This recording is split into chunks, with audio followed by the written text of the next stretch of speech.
28 जुलाई 2022 Hindu editorial in search of relevance सुसंगत होने की खोज में the Commonwealth Games will get off to a quiet start in Birmingham में कॉमनवेल्थ गेम्स एक शांत शुरुआत की ओर बढ़ रहे हैं। 2022 के कॉमनवेल्थ गेम्स के जो ऑर्गेनाइजर्स हैं वो अपने आप को किस्मत वाला महसूस कर रहे होंगे कि ये जो तीसरा सबसे बड़ा कई स्पोर्ट्स वाला इवेंट है वो सेट है शुरुआत करने के लिए बर्मिंघम में बिना महामारी के द्वारा कोई असर हुए वीरवार को। ये जो खेल हैं जो कि प्रतिनिधित्व करते हैं 2.5 बिलियन लोगों का 72 देशों से और टेरिटरीज यानी कि भौतिक ज़मीनों से जिनको कभी एक वक्त पर ब्रिटिश एम्पायर के द्वारा जो पहले थी फर्स्ट वाइल यानी जो पहले थी ब्रिटिश एम्पायर उसके द्वारा रूल किया गया था।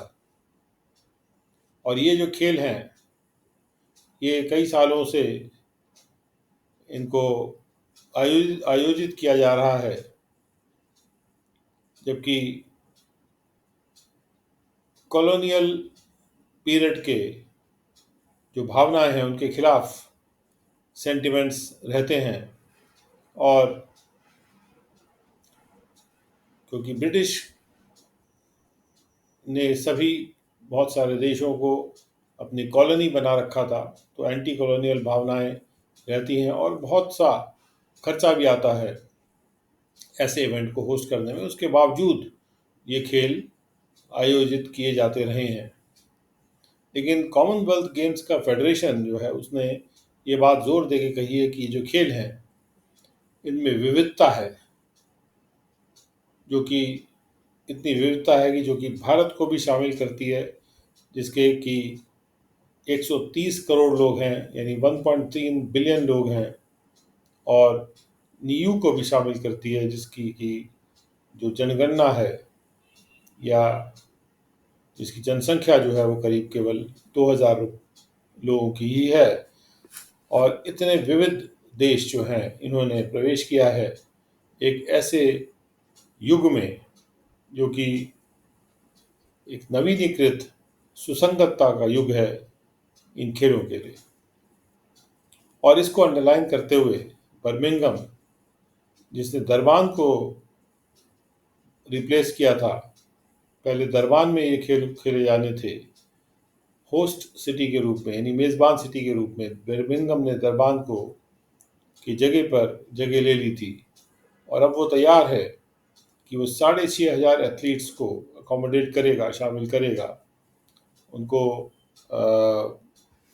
रहने की व्यवस्था वहाँ पे है और ऑफिशियल्स और एथलीट सबके रहने की व्यवस्था है करीब 6,500 की। और इन्होंने इस तरह से 19 स्पोर्ट्स और 8 पैरा स्पोर्ट्स को एक साथ एक जगह पर इंटीग्रेट करके लेके आए हैं। और इस बात ने हाईलाइट किया है कि ये जो लेटेस्ट एडिशन है खेलों का इसमें एक अद्वितीयता है। विमेंस के T20 क्रिकेट का डेब्यू भी इन खेलों में हो रहा है।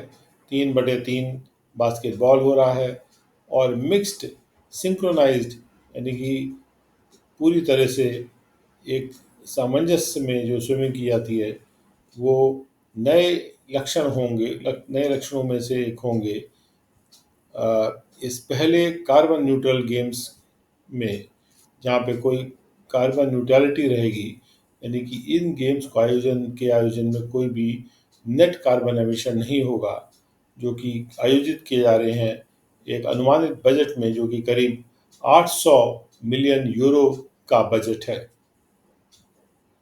भारत जिसने कभी भी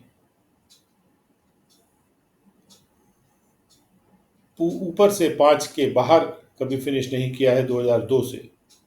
उसने फील्ड किया है करीब 200 एथलीट्स को, जो कि 19 अलग अलग स्पोर्ट्स और पैरा स्पोर्ट्स से आ रहे हैं। तो भी देश, हमारा जो देश है, जिसने कि 66 मेडल इकट्ठे कर लिए थे पिछले गेम्स के एडिशन में, जो कि गोल्ड कोस्ट में खेला गया था, हो सकता है वो इस बार एक शार्प डिप देखे अपने कलेक्शन में, क्योंकि इस बार शूटिंग नहीं है, जिसने 16 मेडल्स का योगदान दिया था 2018 में। शूटिंग का जो रिमूवल किया गया है, हटाया गया है 2022 के एडिशन में, और रेसलिंग का भी जो नामौजूदगी है, जो कि एक और अनुशासन है, यानी खेल है, जिसने भारत के लिए बहुत से मेडल जीत के दिए हैं। और चूंकि रेसलिंग को हटा दिया गया 2026 के एडिशन से, और शूटिंग को हटा दिया गया 2022 के एडिशन से, और ये दोनों बातें जो हैं, भारतीय स्पोर्ट्स का जो भाईचारा है उसको ठीक से समझ नहीं आ रही है। जब शूटिंग को छोड़ दिया गया था बाहर 2022 के प्रोग्राम से, तो भारतीय ओलंपिक एसोसिएशन ने ये धमकी दी थी कि वो इवेंट को बॉयकॉट कर देंगे। लेकिन एक कॉम्प्रोमाइज़ फार्मूला बनाया गया, समझौते का फार्मूला बनाया गया, जिसके अंतर्गत शूटिंग और आर्चरी यानी तलवारबाजी, उनको आयोजित किया जाना था चंडीगढ़ में अलग से। लेकिन ये फार्मूला जो था, ये इम्प्लीमेंट नहीं किया जा सका, उसको कार्यान्वित नहीं किया जा सका, क्योंकि महामारी का समय आ गया। हाल में एक मीटिंग में सीजीएफ के प्रेसिडेंट ने, जो कि डेम लुई मार्टिन सीजीएफ के प्रेसिडेंट हैं, उन्होंने और टॉप जो इंडियन ओलंपिक एसोसिएशन के ऑफिशियल्स हैं, उन सब ने रिक्वेस्ट किया है कि शूटिंग और रेसलिंग को शामिल किया जाए 2026 के एडिशन में। और अभी फिलहाल के लिए भारत जो है अपने रेसलर्स पे डिपेंड करेंगे, अपने वेट लिफ्टर्स पे डिपेंड करेंगे, पे निर्भर करेंगे, और अपने शटलर्स यानी जो बैडमिंटन खेलते हैं, बॉक्सर्स, पैडलर जो नाव चलाते हैं, और स्क्वॉश खेल के प्लेयर्स पे भारत डिपेंड करेगा अपने मेडल्स को जीतने के लिए।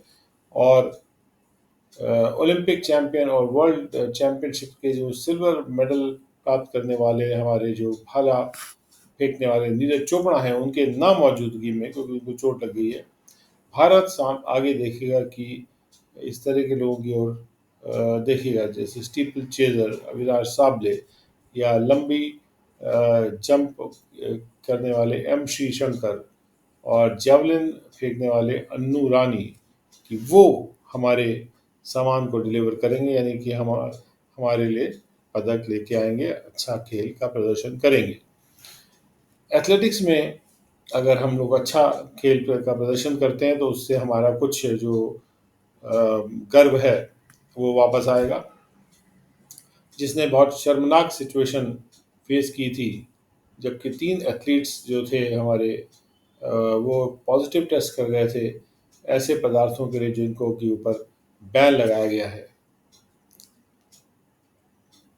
हॉकी प्लेयर्स जिन्होंने खूब तारीफ़ें जीती थी, बहुत ही प्रशंसाएं जीती थी अपने प्रभावशाली खेल के द्वारा टोक्यो ओलंपिक्स में, और हमारी जो महिला खिलाड़ी हैं, क्रिकेट की खिलाड़ी, वो भी कुछ आशा प्रोवाइड कर रही हैं, मुहैया करा रही हैं स्पोर्ट्स के प्यार करने वालों के लिए। Death by hooch, India needs a more honest discussion on the risks and benefits of prohibition. अवैध शराब से मृत्यु। भारत को एक और ईमानदार चर्चा की आवश्यकता है कि प्रोहिबिशन यानी कि नशाबंदी के जो खतरे होते हैं या जो फ़ायदे होते हैं उसके विषय में। एक जहरीली शराब से ट्रेजिडी हो गई, जिसने कि 40 जिंदगियां ले ली गुजरात के बोटाड ज़िले में, जो कि सामने ला रहा है फिर से एक बार एक ऐसे क्वेश्चन को जो कि जिस पे आपस में काफ़ी गहमा गहमी रहती है, विचार आपस में मिलते नहीं हैं लोगों के, जो कि प्रोहिबिशन का इशू है, यानी कि नशाबंदी का इशू है। गुजरात जो है उन 4 स्टेट्स में से भारत में जिन्होंने अल्कोहल को प्रोहिबिट करता है, यानी कि उस पर उन्होंने प्रतिबंध लगा दिया है। द विक्टिम्स ने, जो मरने वाले लोगों ने इस केस में, जो 40 जाने गई हैं, उन्होंने जहरीले मिथाइल अल्कोहल को कंज्यूम कर लिया था, पी लिया था, जो कि प्लास्टिक पाउचेज में बेचा जा रहा था बूट लेगर्स के द्वारा, यानी जो अवैध शराब बेचते हैं उनके द्वारा। 24 लोग को का नाम लिया गया है कि वो इसमें, जिन पर इल्ज़ाम लगाया जा रहा है FIRs में, और 14 लोगों को अरेस्ट भी कर लिया गया है। और जब भी ऐसी कोई त्रासदी, कोई ट्रेजिडी होती है, कोई दुख भरी घटना होती है, तो उसके बाद जो पुलिस एक्शन है वो मुश्किल से ही पब्लिक के आत्मविश्वास को इंस्पायर करता है, प्रेरित करता है। वाकई में वो छुपा लेता है कि किस प्रकार से जो प्रशासन है वो मिला जुला रहता है ब्लैक अल्कोहल के ब्लैक मार्केट को बचाव करने में। जब भी कोई भी प्रोहिबिशन, जहाँ भी कोई भी नशाबंदी एग्जिस्ट करती है, मौजूद है वहाँ पर। और ये मान लेना बहुत मुश्किल होता है कि बड़े बड़े नेटवर्क्स हैं इलीगल लिकर के मैन्युफैक्चरिंग और सेल के, वो पुलिस और पॉलिटिशियंस के बिना सपोर्ट के एग्जिस्ट कर रहे होंगे। रिपोर्ट्स ये सुझाती हैं कि इस केस में, इसमें 40 लोग मर गए, खास कंप्लेंट्स की गई थी पुलिस से, जो कि दूसरी तरफ देखते रहे थे। प्रोहिबिशन किसी भी लिकर को, प्रोहिबिशन जो है, नशाबंदी शराब को इलीगल बना देता है, लेकिन शराब जो है ब्लैक मार्केट में छुप जाती है। सेल्स को ड्राइव करके और प्रोडक्शन को भी अंडरग्राउंड ले जाके स्टेट अपना टैक्स रेवेन्यू खो देती है, जबकि कंज्यूमर्स जो हैं उनके लिए बहुत ही बड़े बड़े हेल्थ के खतरे पैदा हो जाते हैं। हालांकि प्रोहिबिशन को लिस्ट किया गया है directive principles of state policy में, संविधान में लिस्ट किया गया है। कोई भी स्टेट इसको हासिल नहीं कर पाई है किसी भी ज़्यादा देर तक रहने वाली असरदार तरीके से। वैश्विक रूप से भी इसी तरह का अनुभव हुआ है। लेकिन नशाबंदी एक बहुत ही पावरफुल एक नारा रहा है कुछ राजनीतिज्ञों के लिए। अल्कोहल हेल्थ को डैमेज करता है, फैमिली के वित्तीय स्थिति को डैमेज करता है, और ह्यूमन रिलेशनशिप्स को भी डैमेज करता है। और अल्कोहल को पूरी तरह से बैन करने की जो कॉल है, उसमें कुछ नैतिक बात है, भले ही प्रैक्टिकल बात ना हो, उसके नैतिक अपने आप में एक आकर्षण है। लेकिन अगर हम लॉ के हथौड़े को यूज़ करेंगे अल्कोहल के इस्तेमाल को रोकने के लिए, तो इसका विपरीत असर भी हो सकता है, जैसा कि अनुभव दिखाता है। गुजरात हाई कोर्ट 5 पेटिशंस को कंसिडर कर रहा है, जो कि गुजरात प्रोहिबिशन एक्ट 1949 के वैधता, संवैधानिक वैधता को चुनौती दे रही हैं, इस आधार पे कि ये फंडामेंटल राइट्स को वायलेट करता है, उसका उल्लंघन करता है, और उसमें राइट टू प्राइवेसी को का भी ये उल्लंघन करता है। तो ये जो लॉ है उसको, उस पर सवालिया निशान लगाया जा रहा है, क्योंकि ये जो लॉ है इस पे ये इल्ज़ाम है कि ये आर्बिट्रेरी है, यानी कारण की शक्ति पे आधारित नहीं है, कोई सोच समझ के बनाई गई नहीं है।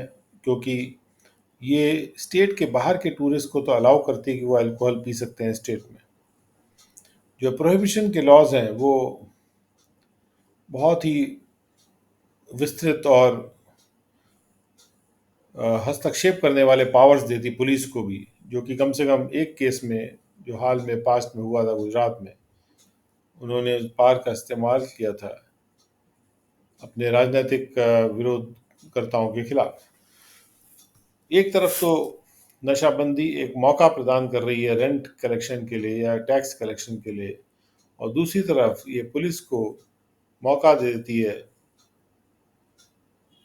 कि वो फ्रीली और सिलेक्टिवली लॉ को जिन पे चाहे अप्लाई कर सकते हैं। तो एक नैतिक बोझ है जो कि कई पॉलिटिकल पार्टीज भारत में कोशिश करती हैं कि वो अपने कंधों पे इस बोझ को उठाएंगे, जिससे कि अल्कोहल कंजम्पशन को डिस्करेजमेंट किया जा सकता है, हतोत्साहित किया जा सकता है, या उसको बैन किया जा सकता है, रोका जा सकता है। कई पार्टीज के जो बार मेंबर्स हैं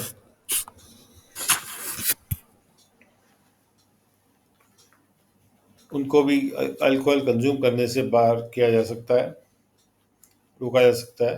लेकिन प्रैक्टिस में ये एक बड़े मजाकिया हिपोक्रेसी, हिपोक्रेसी मतलब मुंह में जबान बगल में छुरी। और चूंकि गुजरात में पहले ही एक मुहिम चल रही है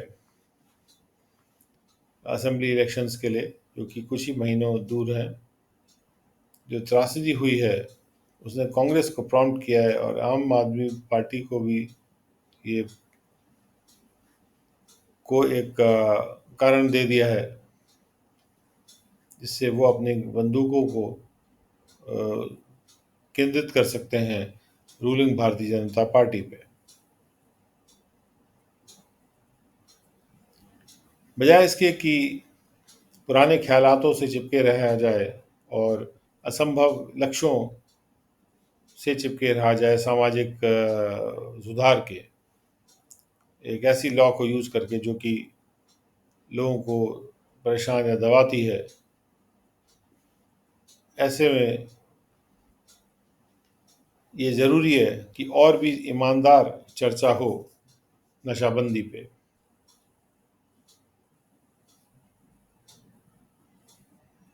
now the economic times editorial, IMF की घोषणा, अपनी सीट बेल्ट पहन लीजिए, नीति बनाने वाले अपने ग्रोथ के एजम्पशंस को फिर से रिविजिट करिए।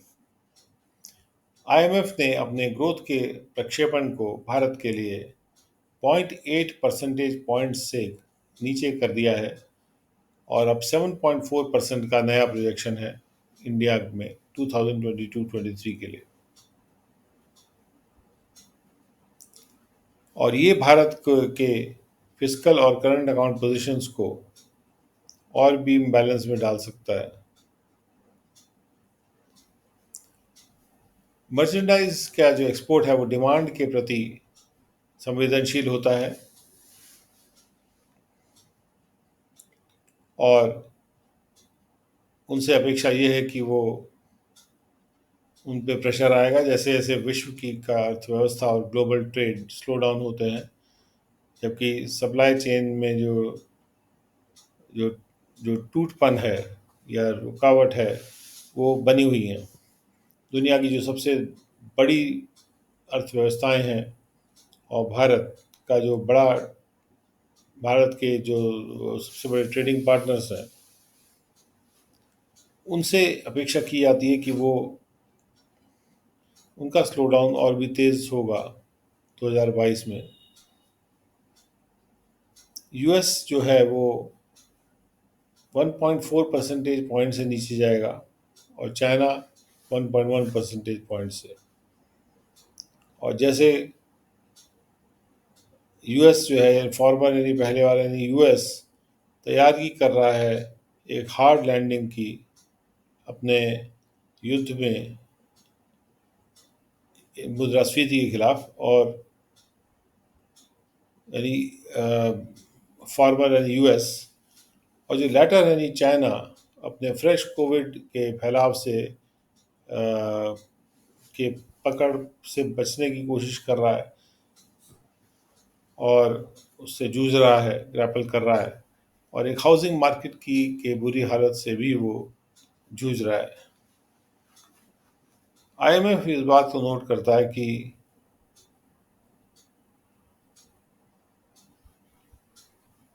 आईएमएफ ने नोट किया है कि यूएस और चाइना और इंडिया को डाउनग्रेड किया गया है,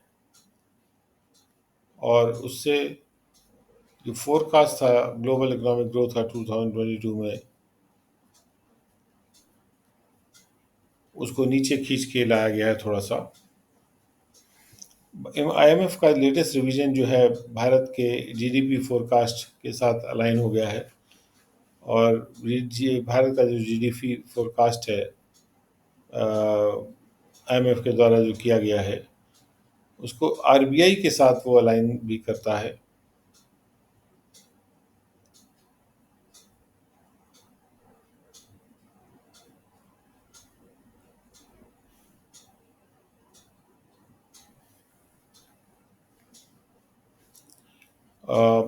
आईएमएफ का जो लेटेस्ट रिवीजन है वो भारत के जीडीपी फोरकास्ट को रिजर्व बैंक ऑफ इंडिया के फोरकास्ट से अलाइन कर रहा है, उसको एक ही लाइन में ला रहा है, यानी उसका मिलान कर रहा है। जिसने कि आरबीआई ने, जिसने कि इन्फ्लेशन के प्रक्षेपण को यानी मुद्रास्फीति के बारे में प्रोजेक्ट किया था कि वो बढ़ेगी, लेकिन उसने ग्रोथ आउटलुक को बरकरार रखा था अपने इंटरेस्ट रेट को बढ़ाने के साइकिल को शुरू करने के बाद। उन्होंने कहा कि हमने क्योंकि इंटरेस्ट रेट बढ़ा दिया है तो हमारा ग्रोथ आउटलुक उतना ही है जितना पहले का था, जो कि 8.4% है।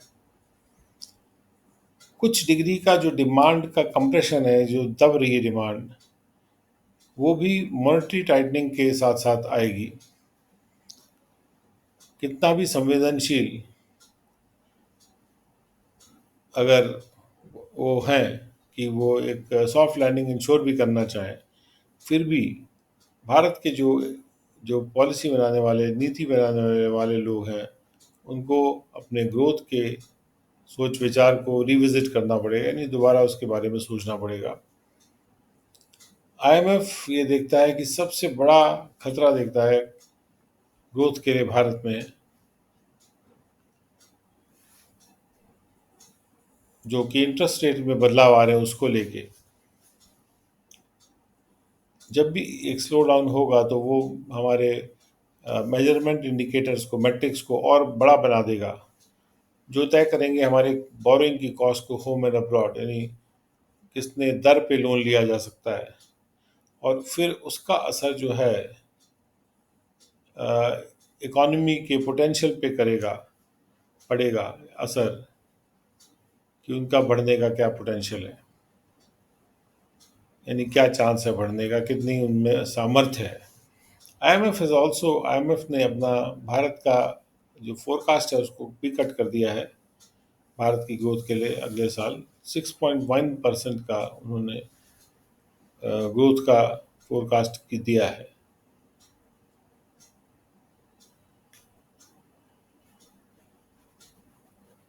आईएमएफ ने अपना फोरकास्ट को भारत के लिए, भारत के ग्रोथ के लिए अगले साल के लिए भी 6.1% पे जाके कट किया है। जो पॉलिसी के हस्तक्षेप हैं उनको फिर से शार्प किया जाना ज़रूरी है, जिससे कि हम एक अपने इकोनॉमिक मोमेंटम को बरकरार रख पाएँ, बिना और ज़्यादा लोन को के ढोरी ढेरी बनाए, यानी लोन्स को बहुत ज़्यादा बढ़ाए बिना।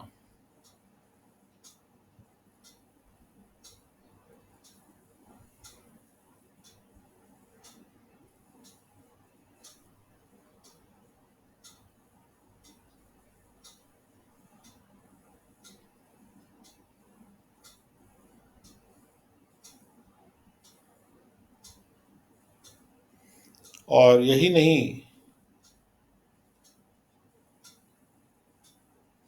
आईएमएफ ने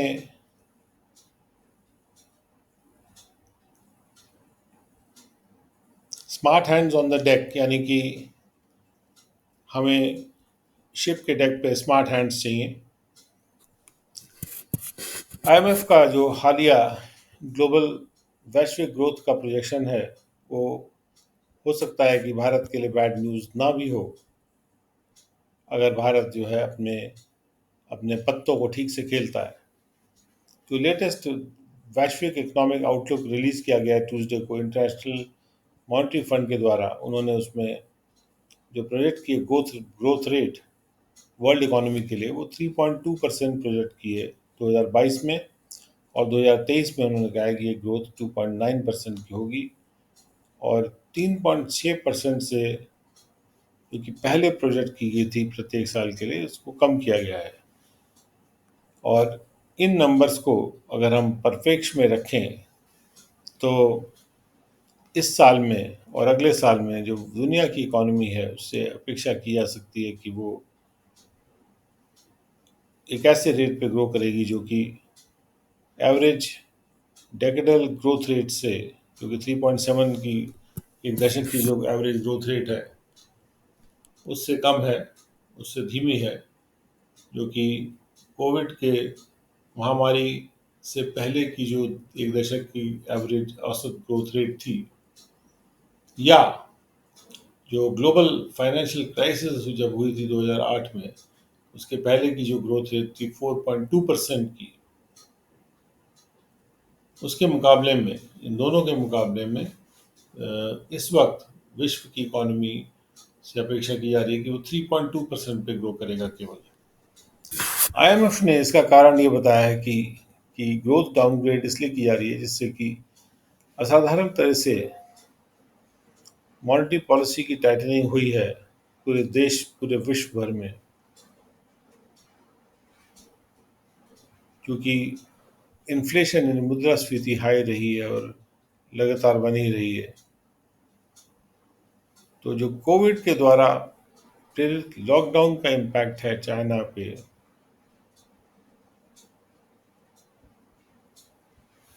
और कोविड के द्वारा जो प्रेरित लॉकडाउन था चाइना में और जो इम्पैक्ट हुआ है, असर हुआ है लंबे खिंचने वाली रशिया यूक्रेन वॉर का। और यही नहीं, आईएमएफ ने ये भी चेतावनी दी है कि ग्रोथ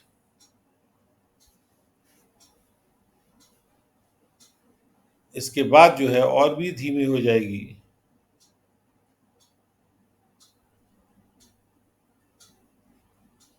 जो लेटेस्ट डाउनग्रेड नीचे गिरा हुए रेट्स हैं उससे भी नीचे गिर जाएगी। जो नीचे गिरने का जो रिस्क है वो निकल के आ रहा है रशिया यूक्रेन वॉर से, जो बनी हुई है और लंबी होती चली आ रही है। इन्फ्लेशन, मुद्रास्फीति अभी भी बनी हुई है, इसके बावजूद कि बहुत ही एग्रेसिव और जोश वाले पॉलिसी के एक्शंस लिए गए थे, और कोविड भी बना हुआ है जो कि जिससे कि रिस्ट्रिक्शन हो सकता है जारी रहें एक लोगों के मूवमेंट पे एक जगह से दूसरी जगह, और इकोनॉमिक एक्टिविटी पर भी रिस्ट्रिक्शंस जारी रहें, जो रुकावटें हैं वो जारी रहें। और इस पे कंडीशनल कि ये खतरे जो हैं ये असल में मटेरियलाइज कर जाएंगे। अगर ये मटेरियलाइज कर जाते हैं यानी कि ये सही हो जाते हैं खतरे, तो हो सकता है कि ग्लोबल विश्व की जो ग्रोथ रेट है वो और भी नीचे जाए, फर्दर करीब 2.6% चली जाए या 2% चली जाए 2022 और 2023 में क्रमशः। और जो रिवीजन किया गया है ज़्यादातर देशों के लिए, उसके लाइन में आईएमएफ ने भी डाउनग्रेड कर दिया है जो आउटलुक को भारतीय ग्रोथ रेट के लिए अपने पहले के प्रक्षेपण से, जो कि उन्होंने 8.2% का किया था उसको घटा के अब 7.3% किया है करंट ईयर के लिए। और अगले साल के लिए ये ग्रोथ रेट जो है इसको 6% कहा जा रहा है कि होगी। आईएमएफ का जो प्रोग्नोसिस यानी पहले से जो डायग्नोसिस किया जाता है उसको प्रोग्नोसिस बोलते हैं, उससे दो क्वेश्चन उठ रहे हैं। पहला, क्या ये रिवाइज प्रोजेक्शंस भारत के लिए सही हैं, उपयुक्त हैं, उचित हैं, रीजनेबल हैं? और दूसरा, ये आउटलुक जो है किस प्रकार से भारत के पॉलिसी संरचना को कैसे गाइड कर सकता है?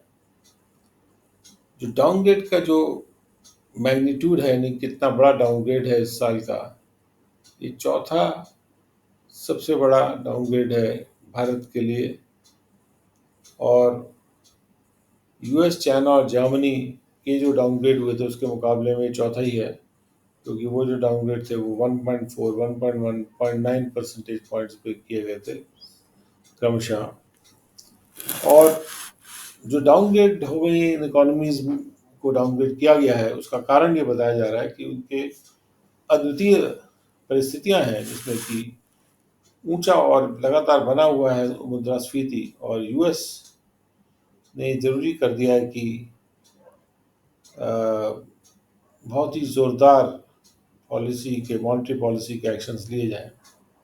चाइना की जो ज़ीरो कोविड पॉलिसी है उससे भी सीवियर लॉकडाउन हो गए हैं, और जर्मनी बुरी बहुत ही इस वॉर के बुरे असर को वहन कर रहा है यूक्रेन में, और एक अप्रत्याशित लेवल का इन्फ्लेशन वहाँ पर फैला हुआ है। भारत के ऊपर भी असर हुआ है, खासतौर पे ग्लोबल शॉक उड़ेल के जो भारत में आ रहा है, बजाय इसके कि स्पेसिफिक भारत में अपने उगाए हुए चुनौतियां हों, बाहर से बहुत कुछ भारत में आ रहा है। भारत की अर्थव्यवस्था है उसका उसके ऊपर विपरीत असर भी पड़ा है, और इसलिए विपरीत असर पड़ा है क्योंकि ऊंचे हैं ऑयल प्राइसेस, और मॉनेटरी पॉलिसी यूएस में टाइटन की गई है, इंटरेस्ट रेट बढ़ाए गए हैं, और उससे क्या हुआ है कि कैपिटल फ्लोज वापस यूएस में उल्टे वापस आ रहे हैं, रिवर्स हो रहे हैं। और आईएमएफ ने जो ग्रोथ का डाउनग्रेड किया है, ये आईएमएफ के उद्देश्य, उसका कारण बताया जा सकता है, क्योंकि आईएमएफ का उद्देश्य ये है कि वो जो पहले का अनड्यूली सकारात्मक प्रोजेक्टेड ग्रोथ रेट था 8.2% का, उसको करेक्ट करेंगे। और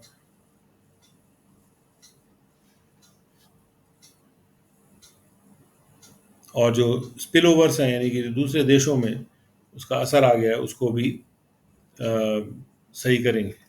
तो जो रिवाइज प्रोजेक्टेड ग्रोथ रेट है 7.3% की भारत के लिए, वो हमारे आधिकारिक अनुमानों के और भी पास है, और ये काफ़ी रियलिस्टिक प्रतीत होती है। यानी इसमें सही प्रतीत होती है। अगर ग्लोबल यानी वैश्विक एनवायरनमेंट उतना ही सीरियस रहता है जितना कि प्रोजेक्ट किया गया है आईएमएफ के द्वारा, तो जो ग्रोथ का आउटटर्न है इंडिया के लिए, वो हो सकता है कि और भी धीमा हो, या थोड़ा सा 7% से भी कम हो। और ये जो हेडलाइन नंबर्स हैं, इनके पार अगर देखा जाए, तो प्रोजेक्टेड इकोनॉमिक ग्रोथ के जो आर्थिक ग्रोथ के जो नंबर्स हैं, उनके पार अगर देखा जाए अलग अलग देशों के लिए, तो डब्ल्यू का जो अपडेट है उसमें कुछ रेलिवेंट प्रावधान,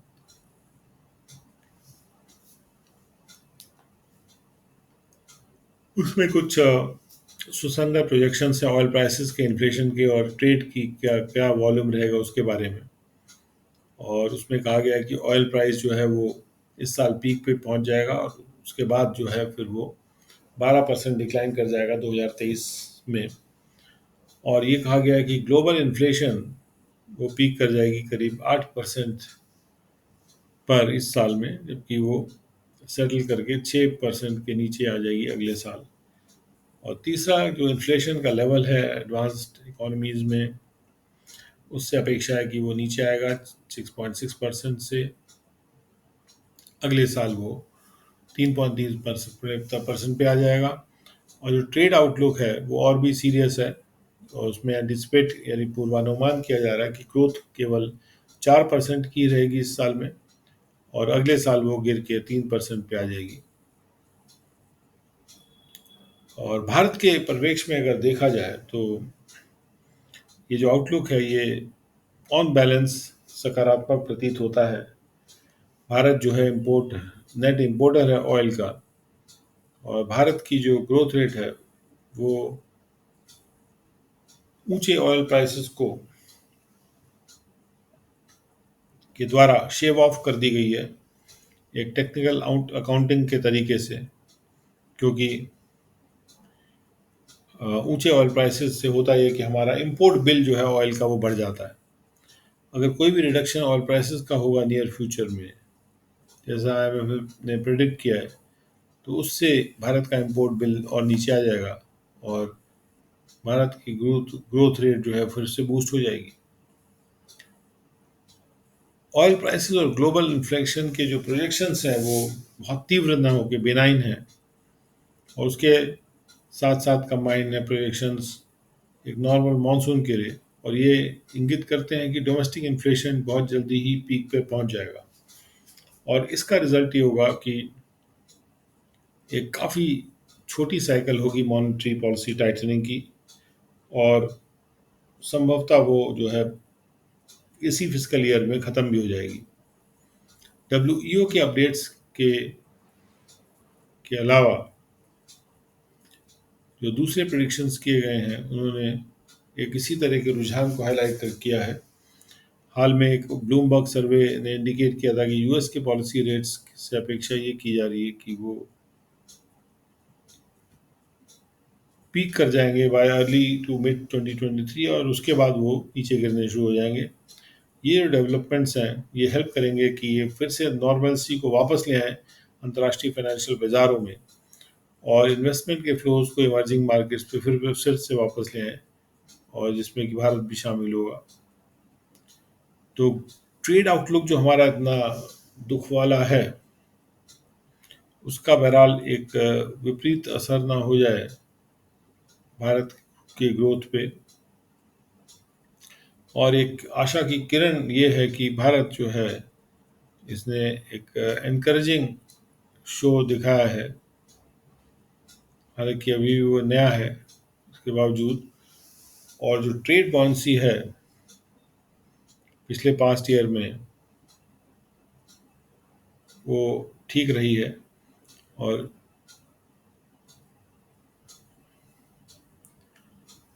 इसको प्राथमिकता दे के कंसोलिडेट किया जाना चाहिए। और इसको प्राप्त करने के लिए ये प्रूडेंट रहेगा, ये केयरफुल हो पाएंगे हम कि हम कुछ चीज़ों पे फोकस करें, जैसे कि नए जो फ्री ट्रेड एग्रीमेंट्स हैं उनको दृढ़ बनाएं, और दूसरा कि वो हम ये इंश्योर करें कि कॉम्प्लेक्स कंपेटिटिव एक्सचेंज रेट को इंश्योर करें, और पॉलिसी का जो अटेंशन है लॉजिस्टिक्स की और ट्रेडिंग सेक्टर में उसको का भी फ़ायदा लें। जहाँ तक काउंटर साइक्लिकल पॉलिसी सपोर्ट की बात है, ये मैक्रो इकोनॉमिक प्रैक्टिस प्रूडेंस यानी केयरफुल रहने उससे एडहेयर करना इम्पोर्टेंट है, और एडिक्वेट पॉलिसी के जो बफर्स हैं यानी प्रोटेक्शन के जो हमारे गोडाउंस हैं उनको फिर से बनाने की ज़रूरत है, और पॉसिबल पॉलिसी एक्शंस इंक्लूड कर पॉलिसी पे एक्शंस हैं उसमें कौन कौन सी पॉलिसी एक्शंस शामिल हैं, यानी एक तो है मॉनेटरी पॉलिसी को नॉर्मलाइज किया जाए, एक्सचेंज रेट को एक नेचुरल स्टेबलाइजर के रूप में अलाउ कर दिया जाए, और बॉक्स के बाहर की थिंकिंग की जाए कि जिससे भारत की जो फिजिकल पॉलिसी है वो फिर से बरकरार रह पाए। और ये ख़ास तौर पे बहुत ही इम्पॉर्टेंट है कि भारत की जो फिजिकल पॉलिसी है वो दिख तो रही है कि उसने अपना काम पूरा कर लिया है, जो भी एक्शन लिया जाना था लिया जा चुका है, और अब वो एक अर्जेंट और बहुत ओवरड्यू रिवैम्प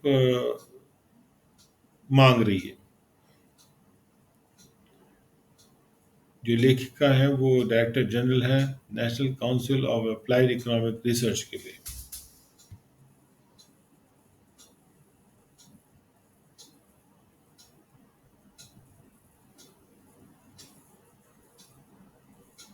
IMF ने अनाउंसमेंट किया है वेयर योर सीट बेल्ट्स, और ये हमने अभी देखा था।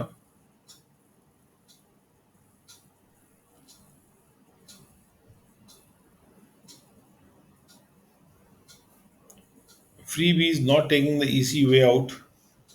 इलेक्शन कमीशन का रास्ता नहीं अपनाने वाली बात। फ्री पीस दे के, यानी कि फ्री चीज़ें लोगों को दे के। सुप्रीम कोर्ट के द्वारा जो फाइनेंस कमीशन की हेल्प मांगी गई है, जिससे कि इलेक्शन के वायदों को रेगुलेट संनियमित किया जा सके, फ्रीबीज वाले जो कि वायदे पॉलिटिकल पार्टीज के द्वारा कर दिए जाते हैं।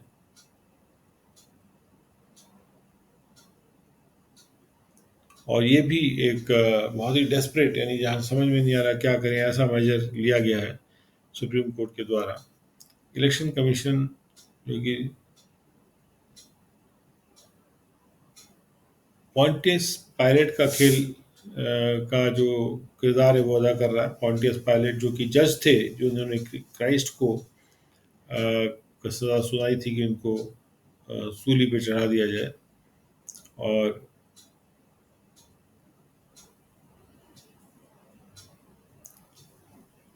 इलेक्शन कमीशन अपने हाथ धो ले रहा है कि इलेक्टोरल हैंडआउट्स को वो रेगुलेट कर सकता है। ये बात जो है बड़ी चिंताजनक है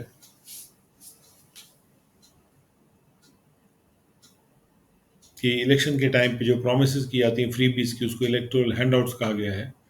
इसी ये विश्वास करता है कि फ्री बीज के मैटर में वोटर पे होता है डिसाइड करना कि वो फ्री बी लेगा कि नहीं लेगा, जो कि उसी तरह का डिसीजन है जैसे कि अल्कोहल प्रोवाइड करना अल्कोहलिक को। और एपेक्स कोर्ट ने गवर्नमेंट ऑफ इंडिया से ये कहा है कि वो फाइनेंस कमीशन का एडवाइस प्राप्त करें, जिससे कि इस जो वित्तीय जो बीमारी है जो फैलती आ रही है, इससे निपटा जा सके। और एक ऑनेस्ट ब्रोकर का रोल अदा करते हुए। और वाकई में आखिरी ये कोशिश है, अगर हम श्योर होना चाहते हैं, जिससे कि सब लोग इस मामले को सीरियसली गंभीरता से लेंगे। क्या कोई ऐसी इंस्टीट्यूशन जिसको कि कॉन्स्टिट्यूशन का मैंडेट मिला हुआ है कि वो सुपरिटेंडेंट डायरेक्शन या कंट्रोल करेगा इलेक्शंस को, वो ऐसी इलेक्टोरल प्रैक्टिस को कंधे उचका के छोड़ देगा? ये बात बड़ी डैमेजिंग है, खास तौर पे एक ऐसे समय में जब फिजिकल रिस्पॉन्सिबिलिटी केवल राइशस होने के बारे में नहीं होती है।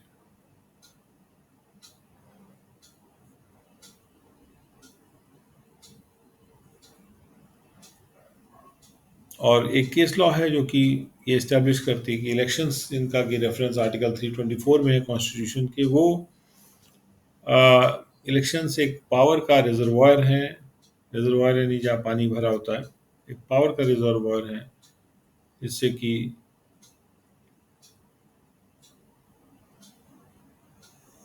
फ्री और फेयर इलेक्शंस के पर्पस से ही काम किया जाए, और जिसमें कि इलेक्शंस में शामिल हो एक एक पूरी की पूरी प्रक्रिया, जो कि कई स्टेजेस की प्रक्रिया है और जो कि इलेक्शन के भी पार जाती है और कैंपेन के एटिकेट के भी पार जाती है।